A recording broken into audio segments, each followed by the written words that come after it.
Queridos hermanos, hoy vamos a leer el segundo libro de Samuel, capítulo 7. Luego vamos a leer a Pablo en la carta a la iglesia de Roma, los Romanos, capítulo 4. Y vamos a cerrar con el Evangelio de Mateo, capítulo 1. Vamos a ver un poquito qué nos contaba el segundo libro de Samuel, capítulo 7. Está hablando del rey David, dice: Cuando el rey se estableció en su casa y Yahvé le concedió paz de todos sus enemigos de alrededor, dijo el rey al profeta Natán. El rey es David, ¿no? Mira, yo habito en una casa de cedro, mientras que el arca de Dios habita bajo pieles. Respondió Natán al rey: Anda, haz lo que te dicta el corazón, porque Yahvé está contigo. Pero aquella misma noche vino la palabra de Dios a Natán diciendo: Ve y di a mi siervo David, esto dice Yahvé: ¿me vas a edificar tú una casa para que yo habite? No he habitado en una casa desde el día en que hice subir a los israelitas de Egipto hasta el día de hoy, sino que he ido de un lado a otro en una tienda, en un refugio. En todo el tiempo que he caminado entre los israelitas, ¿he dicho acaso a uno de los jueces de Israel, a los que mandé que apacentaran a mi pueblo Israel: ¿por qué no me edificas una casa de cedro? Ahora pues, di esto a mi siervo David: Así habla Yahvé Sebaot: yo te he tomado del pastizal, de detrás del rebaño, para que seas caudillo de mi pueblo Israel. He estado contigo donde quiera que has ido. He eliminado delante de ti a todos tus enemigos y voy a hacerte un nombre grande como el nombre de los grandes de la tierra. Fijaré un lugar a mi pueblo Israel y lo plantaré allí para que more en él. No será ya perturbado y los malhechores no seguirán oprimiéndole como antes. En el tiempo en que instituí jueces en mi pueblo Israel, le daré paz con todos sus enemigos. Yahvé te anuncia que Yahvé te edificará una casa. Bueno, vamos a mirar un poco.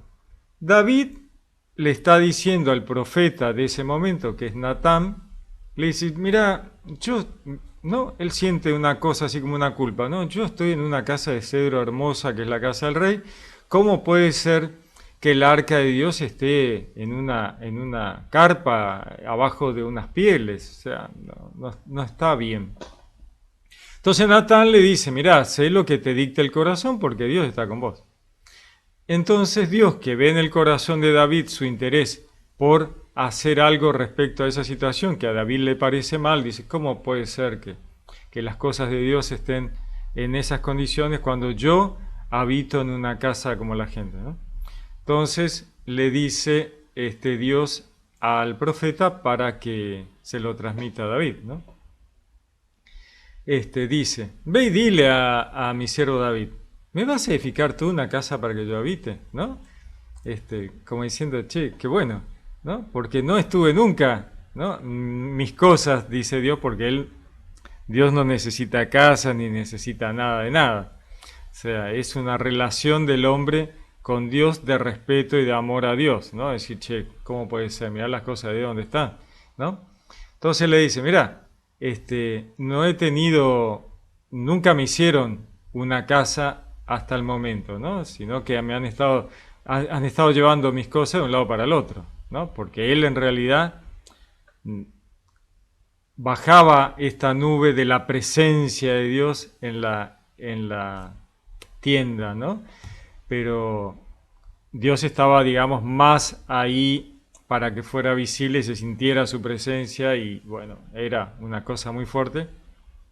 Pero nunca dijo: che, háganme un templo, una casa, una iglesia, como decimos hoy, ¿no? Un templo. Entonces, Dios ve en el corazón de David, ¿no? Y le dice: mirá, yo te saqué del pastizal, donde vos eras un pastorcito de ovejas, ¿no?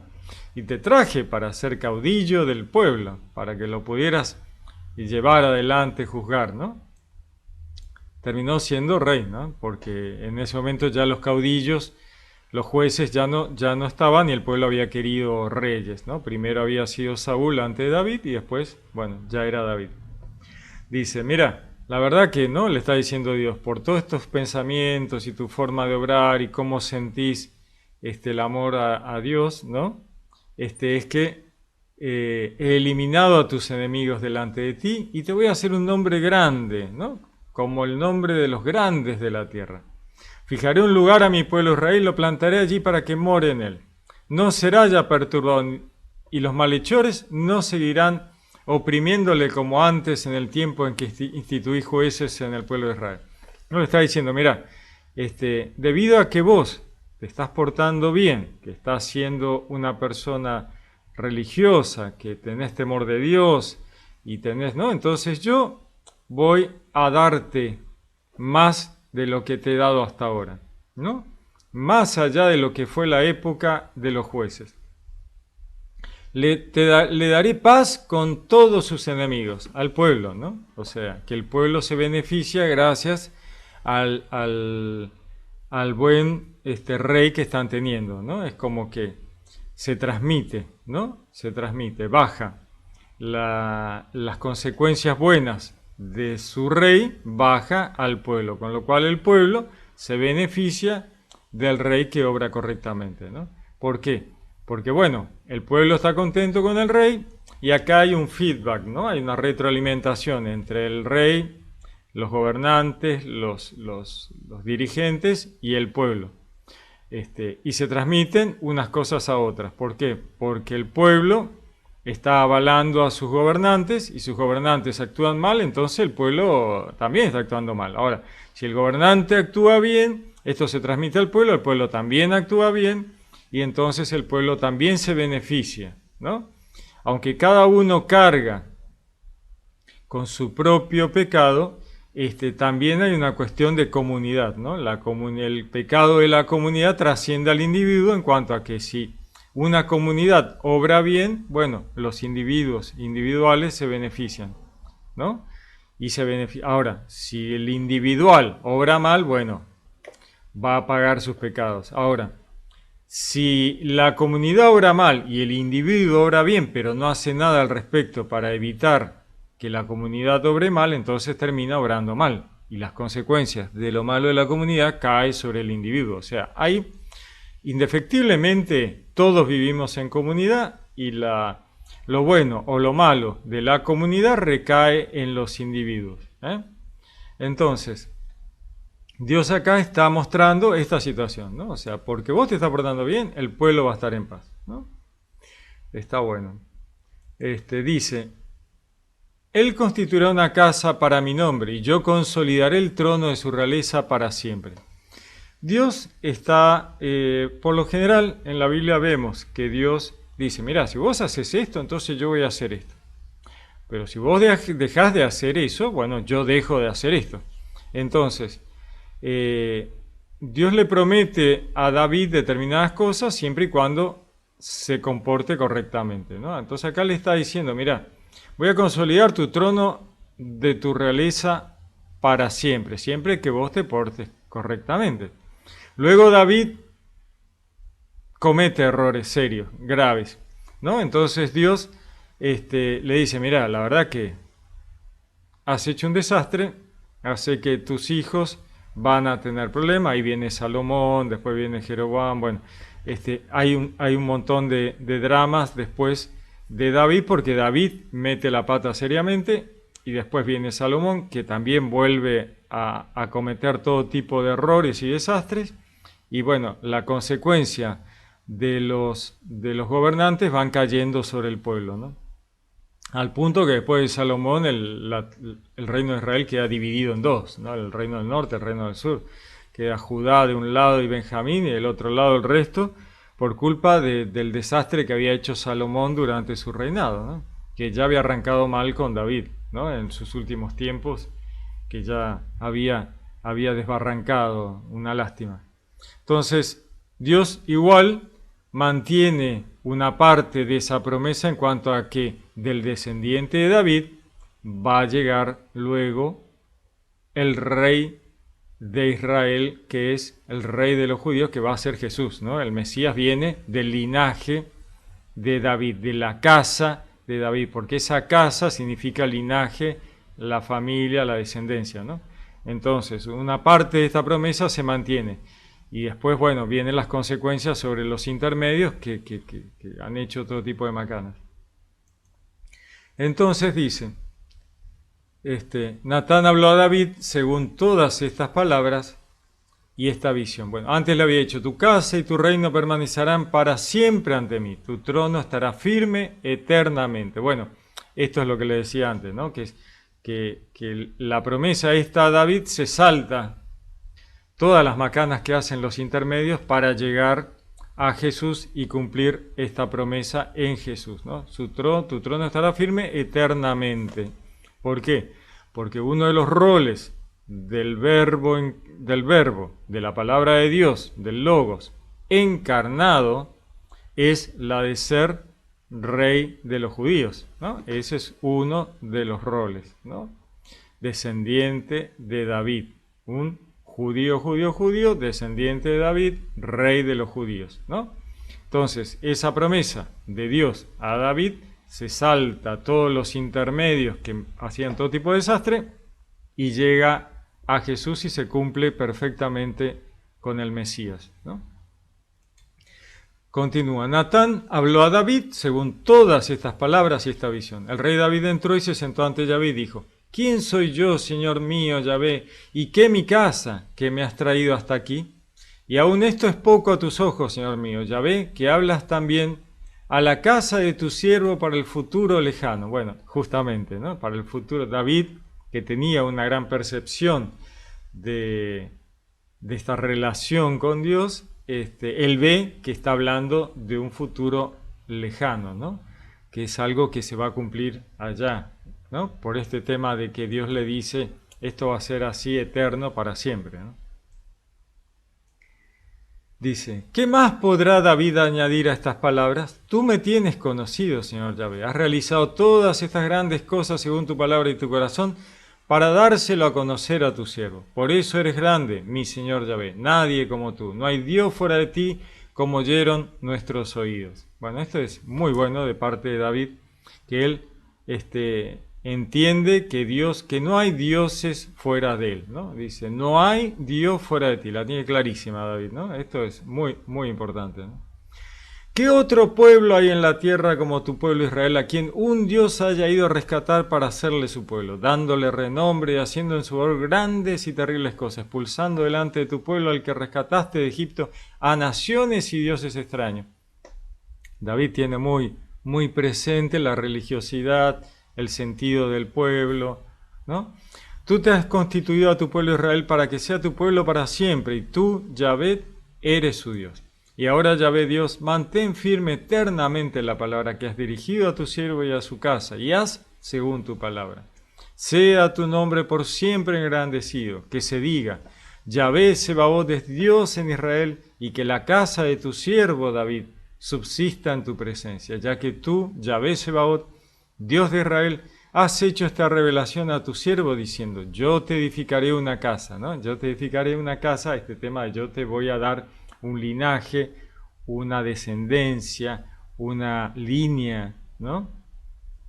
Por eso tu siervo ha encontrado valor para orar en tu presencia. Ahora, mi Señor Yahvé, tú eres Dios, tus palabras son verdad, y has prometido a tu siervo esta dicha. Dígnate, pues, bendecir la casa de tu siervo, para que permanezca por siempre en tu presencia. Pues tú, mi Señor Yahvé, has hablado, y con tu bendición la casa de tu siervo será eternamente bendita. Palabra de Dios. Bueno, la fe de David, bueno,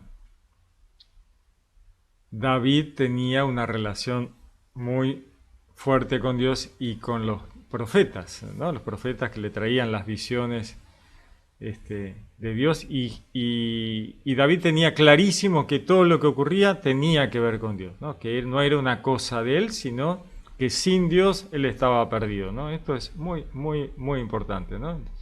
Él no confiaba solo en sus fuerzas, sabía que si Dios no lo acompañaba, él estaba perdido, ¿no? Y todo el pueblo estaba perdido. Entonces tenía esto muy presente permanentemente y esto lo lleva a querer edificar un templo para Dios que luego lo hace Salomón, ¿no? Salomón construye un templo a los Salomón, así, ¡wow! Tremendo, ostentoso, para que todos vieran. Bueno, ahí es donde viene el drama con Salomón. No sé si Salomón lo hace realmente por temor a Dios y por amor a Dios o simplemente para mostrarlo afuera, ¿no? Porque en realidad él terminó adorando a otros dioses, quemaba incienso desde el principio de otros dioses en los altos, hacía sacrificios, se casó con mujeres paganas, o sea, Salomón fue un desastre, ¿no? Entonces, tal vez a nivel terrenal fue muy sabio, manejó muy bien su gobierno, hizo dinero, tuvo un ejército gigantesco, o sea, todo lo que Dios le había dicho que no tenía que hacer, ¿no? O sea, a nivel terrenal le fue fantástico, a nivel trascendental no tenía ni idea. O sea, Salomón se perdió, fue arrastrado por el mar de la mundanidad y se terminó ahogando en ese mar de la mundanidad, ¿no? O sea, la verdad, una lástima. Muy bien, vamos a leer un poquito la carta a la Iglesia de Roma, a los Romanos, capítulo 4, que nos habla un poquito de Abraham, la ley, la justificación. Dice: si Abraham obtuvo la justicia por las obras, tiene de qué gloriarse, mas no delante de Dios. En efecto, ¿qué dice la Escritura? Creyó Abraham en Dios y le fue reputado como justicia. Nos está diciendo, si Abraham obtuvo la justicia por lo que hizo, por las obras, entonces puede gloriarse, puede estarse orgulloso, más no delante de Dios, ¿no? Acá hay un tema de que la ley de Moisés no existía cuando estaba Abraham. Entonces Abraham no puede decir, yo cumplí con la ley, hice obras de la ley y por eso soy justificado. No, porque la ley no existía. Entonces, ¿qué es lo que hace Abraham? ¿No? Cree en Dios y eso le es reputado como justicia. Ahora, ¿es solo fe? Como dicen a veces, ¿la fe sola alcanza? No. Porque fe en la Biblia significa creer en Dios, ¿no? Y obrar en consecuencia, pero no basándose en la ley mosaica, sino en las buenas obras y en lo que Dios quiere. Son dos cosas distintas, que a veces pueden coincidir, a veces no, ¿no?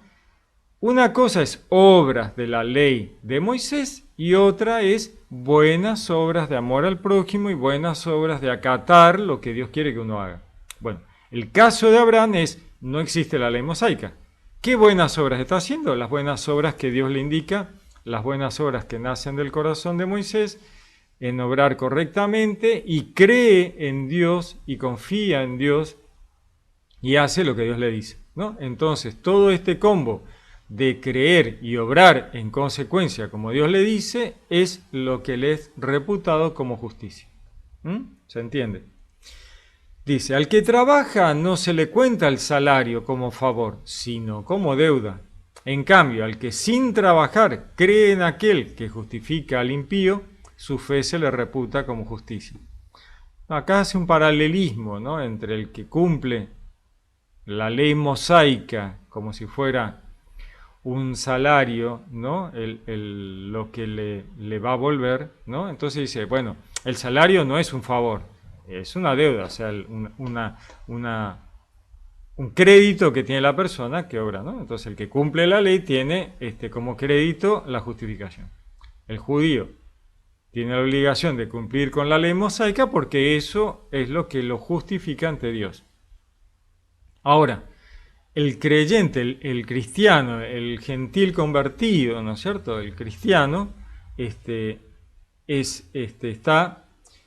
no necesita cumplir con la ley, ¿no? La fe en Dios, la fe en Jesús y sus obras en base a las enseñanzas de Jesús, las enseñanzas de Dios, en cuanto al amor al prójimo, entonces eso se le reputa como justicia. No es necesario, el cristiano no necesita cumplir con la ley, no tiene que estar cumpliendo con la ley, ¿no? La ley le ha quedado chica al cristiano. El cristiano ha sobrepasado la ley lejos porque el amor al prójimo incluye la ley y los profetas y sobra el lugar, porque la ley para el cristiano atrasa, ¿no? No podemos ponernos a apedrear basados en la ley porque no sería amor al prójimo, entonces estaríamos atrasando. La ley queda atrás y avanzamos a un escalón superior que es el amor al prójimo. Continúa. Como también David proclama bienaventurado al hombre a quien Dios imputa la justicia independientemente de las obras. Bienaventurado aquellos cuyas maldades fueron perdonadas y cubiertos sus pecados. Dichoso es el hombre a quien el Señor no imputa culpa alguna. Entonces, ¿esta dicha recae solo sobre los circuncisos o también sobre los incircuncisos? Decimos en efecto que la fe de Abraham le fue reputada como justicia. ¿Y cómo le fue reputada? ¿Siendo él circunciso o antes de serlo? No siendo circunciso, sino antes. Y recibió la señal de la circuncisión como sello de la justicia de la fe que poseía siendo incircunciso. Así se convertía en padre de todos los creyentes circuncisos, a fin de que la justicia le fuera igualmente imputada, y en parte también de los circuncisos, que no se contentan con la circuncisión, sino que siguen además las huellas de la fe que tuvo nuestro padre Abraham antes de la circuncisión. Que es un matete, ¿no? Pablo nos está diciendo, bueno, ¿cuándo se le reputó de justicia a Abraham? ¿Cuándo era circunciso? No, todavía era incircunciso. ¿Y esto le sirve a los circuncisos? Sí, le sirve a los circuncisos. ¿Y a los incircuncisos? También. O sea, la promesa de Dios a Abraham sirve tanto a los judíos como a los cristianos. ¿Por qué? Porque Dios está diciendo, vas a ser padre de naciones, y de esa manera está saltándose toda la historia hebrea para caer en la iglesia cristiana, ¿no? Sin necesidad de pasar por la ley mosaica. Luego, igual, los judíos cumplen con todo un trabajo y obviamente eso tiene un precio y es les cuenta como un crédito. Obviamente han hecho un trabajo maravilloso, perfectísimo, y entonces no es que no les ha servido. Sí, por supuesto que les sirve. ¿Cómo le va a servir? Es el pueblo elegido, ¿no? Entonces, lo que está haciendo Pablo es decirle a los judíos, miren, ustedes no se la crean que por ser circuncisos tienen algo que los incircuncisos les va a faltar. No. Porque la promesa a Abraham fue hecha cuando no era circunciso y no tenía la ley. Entonces, de la misma manera en que Abraham es justificado, la iglesia también, la iglesia cristiana, ¿no? Y ustedes también, o sea, el pueblo judío también. Lo bueno sería que se cruzaran a la vereda del cristianismo y listo, para también ser justificados, al igual que Abraham, por la fe junto con la iglesia cristiana. ¿No es cierto? Eso es lo que les está diciendo. Así como la promesa de Dios a David se salta todos los errores de la descendencia intermedia y cae en Jesús, ¿no? Que es el rey de los judíos, descendiente de David. Acá también la promesa a Abraham se salta todo lo intermedio, que es todo el desarrollo del pueblo hebreo, y cae en la iglesia cristiana luego de Jesús. Dice, porque si son herederos los de la ley, la fe carece de objeto y la promesa queda abolida, ¿no?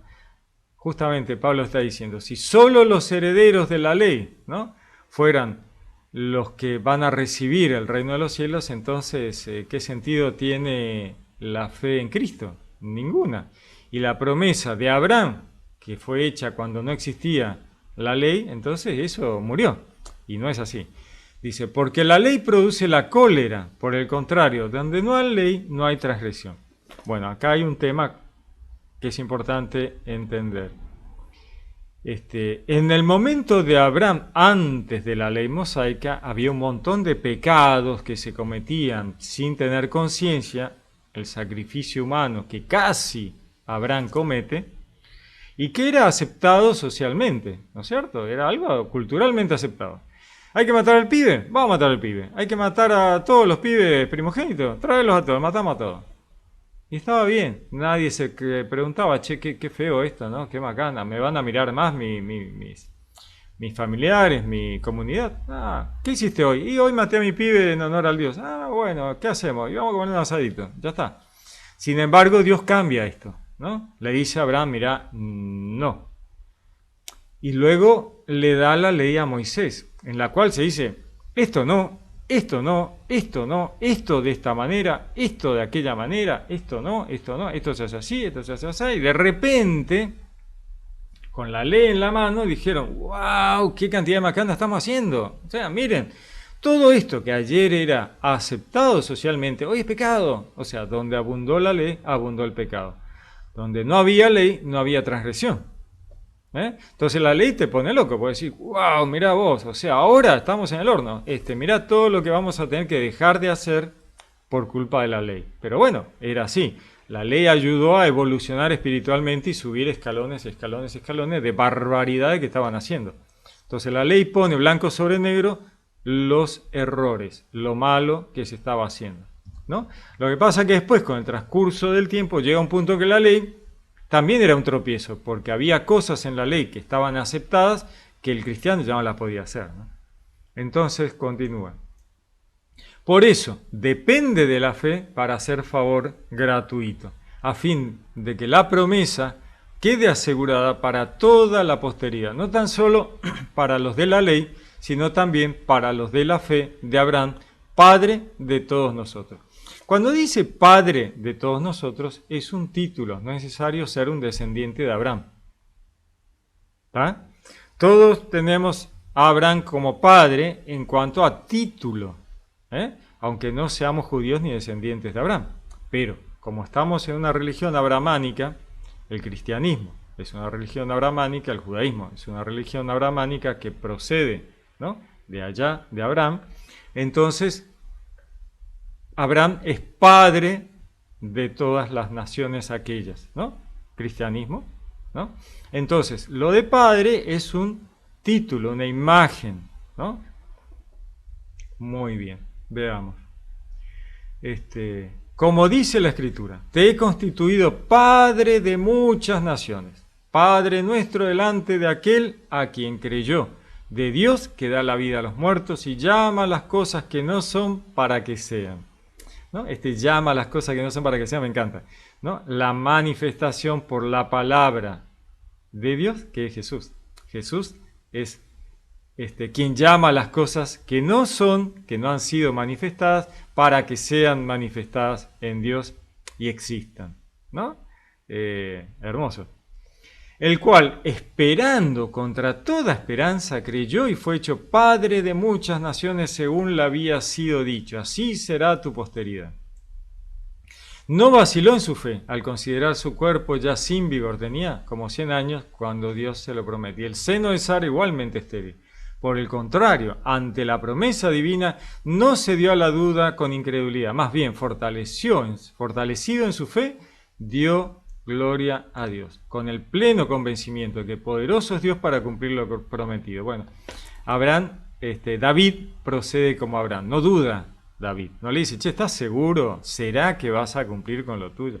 ¿No? Abraham tampoco dudó, ni Abraham ni David dudaron, y a ambos esta situación salta todo lo intermedio para caer en Jesús, tanto lo de David, tanto como lo de Abraham, ¿no? Y la Escritura no dice solamente por él que le fue reputado, sino también por nosotros, a quien ha de ser imputada la fe, a nosotros que creemos en aquel que resucitó entre los muertos, a Jesús, Señor nuestro, quien fue entregado por nuestros pecados y fue resucitado para nuestra justificación. Palabra de Dios. Lindo, ¿no? Interesante, muy interesante. Muy bien, vamos a leer ahora el Evangelio de Mateo, capítulo 1, que nos dice: Libro de la generación de Jesucristo, hijo de David, hijo de Abraham, ¿no? Acá tenemos, Mateo nos cuenta el árbol genealógico de Jesús partiendo de Abraham, ¿no? ¿Por qué lo hace?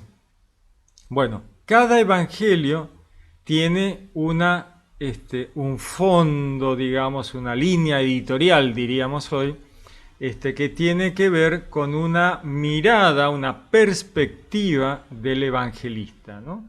Que tiene que ver, que se entiende tal vez un poco mejor cuando leemos las revelaciones de Juan, el libro del Apocalipsis, en el cual Jesús es representado simultáneamente como 4 vivientes que forman uno solo, o sea, los roles de la divinidad en la historia de la salvación. Los vivientes, que son Jesús, los 4 son Jesús solo, es Jesús, pero se nos muestra a Jesús en 4 roles en la historia de la salvación. Por un lado el hombre, que luego vemos hacia atrás y comprendemos el Evangelio de Mateo, ¿no? El otro es el león, que es el Evangelio de Marcos, el otro es el buey, que es el Evangelio de Lucas, y el otro es el águila, que es el Evangelio de Juan. Mateo, su perspectiva es la del hombre, del hombre humano, del hombre, ¿no? Marcos es el león, el descendiente de David, el rey de los judíos, ¿no?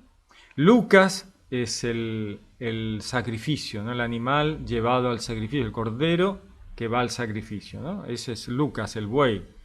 Y bueno, Juan es el águila, que es el más trascendental, el que vuela allá alto viendo una situación de trascendentalidad y se distancia de los otros 3 evangelios sinópticos, ¿no? Juan tiene una mirada trascendental y teológica impresionante, que gracias a él podemos comprender situaciones que sin Juan estaríamos complicados como mínimo, ¿no?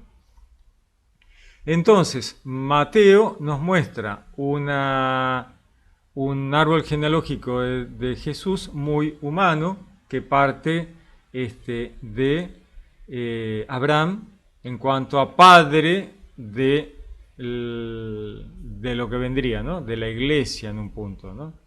Y va de Abraham hasta María. María vuelve a ser la que da luz, ¿no? A Jesús, la que da luz al humano, ¿no? O sea, sin María no hay Jesús humano, ¿no? Y acá tenemos el parto de María como algo fundamentalmente terreno, ¿no? O sea, el parto es algo fundamentalmente terrenal que permite la encarnación humana, terrenal, ¿no? Abraham hasta María, María dando a luz al Mesías, ¿no? Al Mesías humano, ¿no? Abraham siendo padre de ese pueblo humano que es el pueblo hebreo y de las naciones humanas que van a ser, ¿no? Es muy interesante.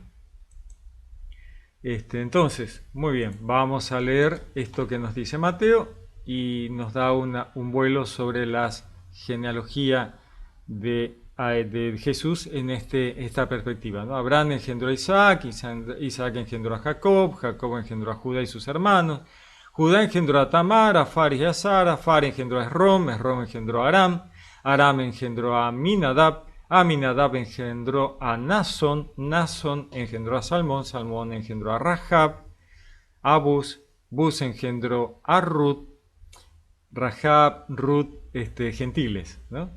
A Obed, Obed engendró a Jesé, Jesé engendró al rey David, David engendró de la que fue mujer de Urías a Salomón, Salomón engendró a Roboam, Roboam engendró a Abia, Abia engendró a Asaf, Asaf engendró a Josafat, Josafat engendró a Joram, Joram engendró a Osías, Osías engendró a Joatam, Joatam engendró a Acaz, Acaz engendró a Ezequías, Ezequías engendró a Manasés, Manasés engendró a Amón, Amón engendró a Josías, Josías engendró a Jeconías y a sus hermanos cuando la deportación de Babilonia. Después de la deportación de Babilonia, Jeconías engendró a Salatiel, Salatiel engendró a Zorobabel, Zorobabel engendró a Abiud, Abiud engendró a Eliakim, Eliakim engendró a Azor engendró a Sadoc, Sadoc engendró a Akim engendró a Eliud, Eliud engendró a Eleazar, Eleazar engendró a Matán, Matán engendró a Jacob, Jacob engendró a José, el esposo de María, de la que nació Jesús llamado Cristo. O sea, Mateo nos está mostrando una genealogía de Abraham a José, esposo de María, de la que nació Jesús llamado Cristo. Así que el total, dice, de las generaciones son, desde Abraham hasta David, 14, de David hasta la deportación de Babilonia, 14 generaciones, de la deportación de Babilonia hasta Cristo, 14 generaciones. La generación de Jesucristo fue de esta manera. Su madre, María, estaba desposada con José y antes de empezar a estar juntos ellos, se encontró encinta por obra del Espíritu Santo. Su marido, José, como era justo, ¿no? Nos está diciendo que José es una persona especial a los ojos de Dios, justo. Y no quería ponerla en evidencia, resolvió repudiarla en secreto. Dice, mira, no quiero hacerte daño, ¿no? Así que, ¿no?, la voy a repudiar en secreto. Así lo tenía planeado, cuando el ángel del Señor se le apareció en sueño y le dijo, José, hijo de David, ¿no? Hijo de David, no temas tomar contigo a María, tu mujer, porque lo engendrado en ella es del Espíritu Santo. Dará a luz un hijo y tú le pondrás por nombre Yeshua, ¿no? Por eso dice, en la traducción dice Jesús, pero en realidad le está diciendo, y tú le pondrás por nombre Yeshua, que significa la salvación viene de Yahvé. Por eso dice, porque él salvará a su pueblo de sus pecados, ¿no? Entonces dice, dará a luz un hijo y tú le pondrás por nombre Jesús, Yeshua, porque él salvará a su pueblo de sus pecados. Todo esto sucedió para que se cumpliese el oráculo del Señor por medio del profeta. Ved que la Virgen concebirá y dará a luz un hijo y le pondrá por nombre Emmanuel, que traducido significa Dios con nosotros. Despertado José del sueño, hizo como el ángel del Señor le había mandado y tomó consigo a su mujer. Y no la conocía hasta que ella dio a luz un hijo y lo puso por nombre Jesús, Yeshua, palabra de Dios. Bueno, a ver. Otro tema que también es bueno recalcar y recordar es este último párrafo que siempre trae todo tipo de problemas con la gente que quiere ir contra María, ¿no? Y al ir contra María quieren ir contra la divinidad de Jesús. Y tiene que ver con esto. Y no la conocí hasta que ella dio a luz un hijo. Bueno, entonces dicen, no, pero María no tuvo relaciones con José hasta que nació Jesús. Y después tuvo relaciones. Y le nacieron un montón de hijos. Por eso se habla de los hermanos de Jesús. Bueno, ¿por qué lo hacen? ¿Por qué?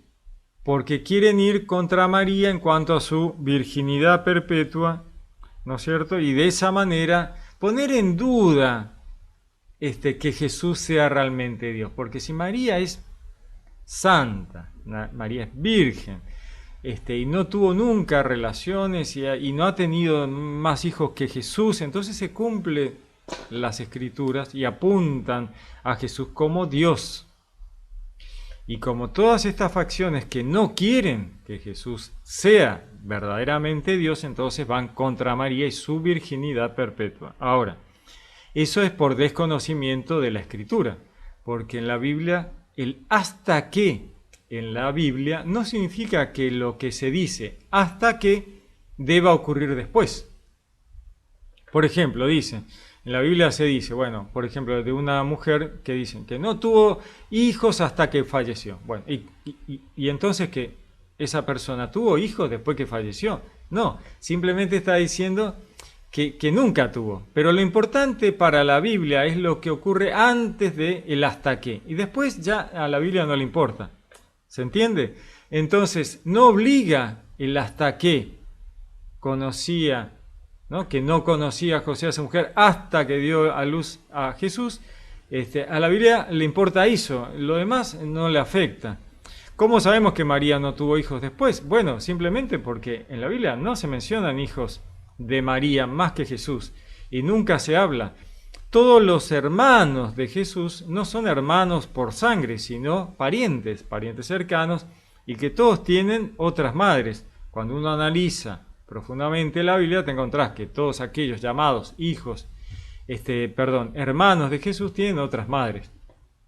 Ninguno tiene a María como madre. Por eso en la Biblia se dice, fulano, hijo de Mengano, para asegurar que ese es hermano de otro hijo del mismo, ¿no? Entonces, se dice, fulano, hijo de Mengano, entonces uno dice, ah, bueno, este entonces es hermano del otro. ¿Por qué? Porque en la Biblia, en este momento, no existen las palabras para definir esto que nosotros tenemos hoy. Primo, primo segundo, primo tercero, primo cuarto, no. Eran todos hermanos, ¿no? Todos hermanos. Es más, la iglesia, el cristianismo, se dicen todos hermanos. Ahora, ¿somos todos hijos del mismo Padre? En una imagen, ¿no? Al ser todos hijos de Dios. Pero no significa que en sangre somos hermanos unos de otros. Bueno, esto se le criticaba mucho en la iglesia primitiva, los paganos criticaban mucho al cristianismo porque decían, che, estos están todos locos, se casan entre hermanos, son todos hermanos, porque no entendían la imagen de hermandad de tener un mismo Padre, Dios, y ser hermanos adoptados por ser hermanos de Jesús, también una imagen, ¿no es cierto? Bueno, el hasta que no obliga a que María haya tenido relaciones luego de que Jesús naciera. Esto es una pavada, es falta de conocimiento de cómo habla la palabra de Dios y qué dice cuando dice hasta que. Hay un montón de ejemplos en la Biblia sobre el hasta que no obligan la posterioridad del hasta que. No tiene sentido. Entonces, Abraham llama a su primo Lot hermano, y no, era primo, era sobrino. Lot era sobrino de Abraham y lo llama hermano. Bueno, no era hermano de Abraham, era sobrino. Sin embargo, le llama en algún momento hermano. Bueno, no. Bien, entonces, tenemos estas cosas muy interesantes de las profecías, ¿no?, que se cumplen en Jesús, el por qué se busca ir contra María, ¿no? ¿Por qué se va contra María, ¿no? Bueno, el mismo motivo por el cual se va contra María, para tratar de poner en duda la divinidad de Cristo, es también el motivo por el cual algunas facciones pseudocristianas van contra la cruz de Cristo. ¿Por qué van contra la cruz de Cristo? Bueno, porque todas las profecías, todo lo que apunta al Mesías, habla de la cruz. Cuando uno analiza profundamente la palabra, te encontrás la cruz como una señal de que aquel que va a ser crucificado en una cruz es Dios, ¿no? Es parte de la divinidad. Entonces dicen, no, Jesús que fue crucificado, en realidad no fue crucificado, fue colgado de un palo.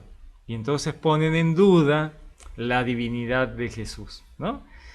Bueno, ese es el motivo por el cual es un combo, ¿no? De poner en duda a María, poner en duda la cruz, poner en duda, para atacar la divinidad de Cristo. Ese es el motivo que está en el fondo de esas situaciones que una vez dice, pero ¿por qué le pegan a María? ¿Por qué van contra la cruz? ¿Cuál es el negocio de ir contra la cruz? Bueno, sí. Y entonces uno dice, ¿por qué niegan la divinidad de Jesús? Bueno, eso también tiene un motivo. No es gratis, ¿no? Porque eso también le afecta a la vida cotidiana de aquellas facciones pseudocristianas que van contra la cruz, van contra María, ¿no? Uno dice, pero ¿por qué? ¿En qué le afecta que Dios sea o no sea, que Jesús sea o no sea Dios? ¿Es el Mesías? Sí, bueno, es el Mesías, sí, pero no es Dios. ¿Por qué no? ¿Por qué no es Dios? Y no, porque si fuera Dios, todas las palabras de Jesús serían palabra autorizada para modificar los paradigmas del judaísmo. Y eso es lo que no quieren, ¿no? No quieren que los paradigmas del judaísmo sean modificados por la palabra autorizada de Jesús. Si Jesús es Dios, entonces Jesús tiene absoluta autoridad para modificar los paradigmas. Y si no es Dios, no lo puede hacer. Entonces ahí hay un motivo extra para ir contra María, contra la cruz, y que a veces no se entiende. Uno dice, pero ¿en qué le afecta? ¿Cuál es el motivo? ¿Por qué? ¿Por qué Jesús termina siendo, como dicen, por ejemplo, los testigos de Jehová, un Dios? No es Dios, es uno más de los dioses que existen. Politeísmo, una cosa rarísima, ¿no? Bueno, justamente porque si es Dios, entonces modifica los paradigmas. Y entonces van contra la cruz y van contra María, ¿no? Lo que pasa es que muchas veces el usuario final de los testigos de Jehová no tiene este conocimiento profundo del motivo final de por qué ellos ponen en duda la divinidad de Cristo, de ser parte de la Trinidad, ¿no? Y ser Dios, tan Dios como el Padre y como el Espíritu Santo, ¿no? Entonces atacan las bases, como quien serrucha las patas de una mesa para que la mesa se caiga, ¿no? Ese es el sentido. Bueno, sería largo de explicar el tema de qué paradigmas les preocupa a esta gente que Jesús modificó, ¿no? Para darle perfecto cumplimiento y anuló y dejó atrás.